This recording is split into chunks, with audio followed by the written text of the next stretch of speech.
Mabuhay! Welcome sa aking channel. Ngayon, ipapakita ko sa inyo kung paano gumuhit ng isang simpleng bulaklak na kayang-kaya ninyo sa loob ng 5 minuto. Sa unang parte ng ating pagguguhit, guguhit tayo ng isang mahabang linya. Ito ay magsisilbing sangay ng ating bulaklak. Pagkatapos, gawin siya na parang letrang Y. Sa susunod naman, guguhit na tayo ng petals ng ating bulaklak.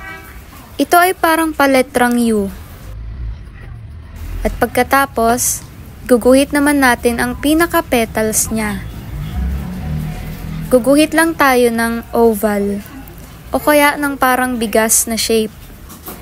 At iguhit din natin ang kabilang petals.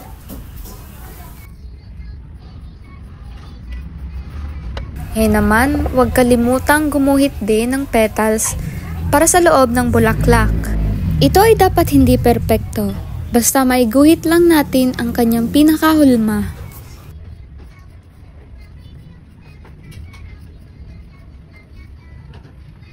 Ngayon, iguguhit naman natin ang kanyang dahon.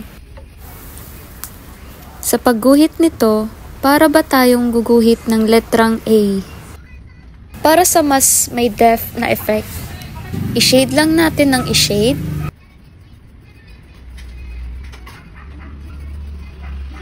Sa pag-shade, huwag nyo masyadong diinan sa una para mas magkaroon ng magandang blending. At saka nyo diinan pagkatapos. Dapat sa pag-shade, isang stroke lang sa bawat object. Para hindi siya maganong magulo. Para mas maganda at mas ma-refine yung shadows natin.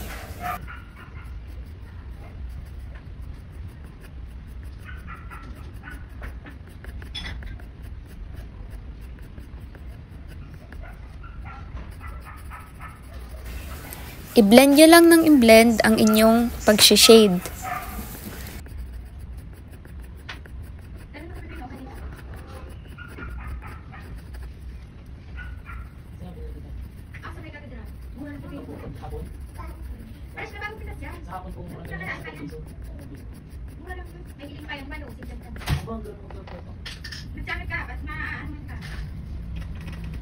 At sa loob din ng petals, kailangan nyo din i-shade.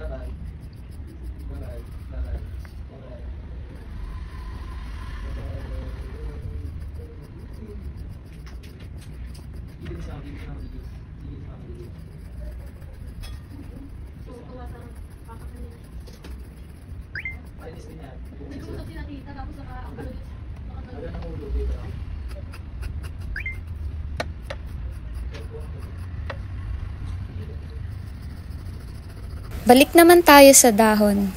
Ngayon, idodrawing ko lang ng mas maigi ang dahon niya. Dapat may hati ito sa gitna para mas mukhang realistic ang dahon. At isi-shade naman natin siya para sa mas may shadow.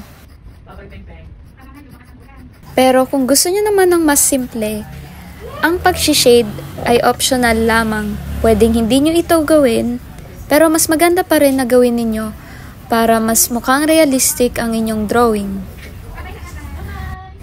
At ang pinakahuling part ng ating pagdodrawing ay ang pag-outline ng ating bulaklak.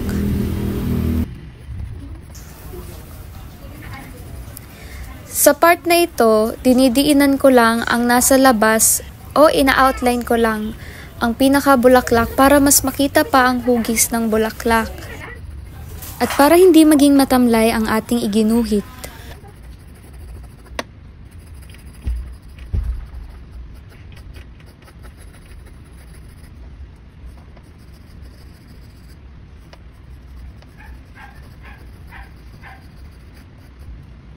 Tapos na ang ating iginuhit na bulaklak.